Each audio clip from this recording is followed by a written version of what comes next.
Your question. Uulitin ko ng 5 beses para maunawaan mo. Madali lang naman. Ito ang tanong. Handa na ba kayo? Handa na sila. Ang katanungan mula kay Miss Roger Jerez. Kung mamamatay ka bukas, bakit hindi pa ngayon? Uulitin ko. English? Tagalog na lang, ulitin ko ha. Kung mamamatay ka bukas, bakit hindi pa ngayon? Okay, mga kaibigan. Kung mamamatay po ako bukas, bakit hindi pa ngayon? Siguro po may plano ang Diyos.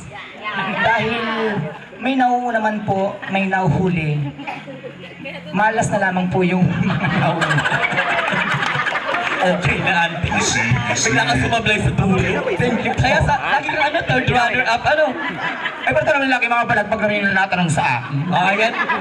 Ladies, pahinga muna kayo habang Maraming salamat.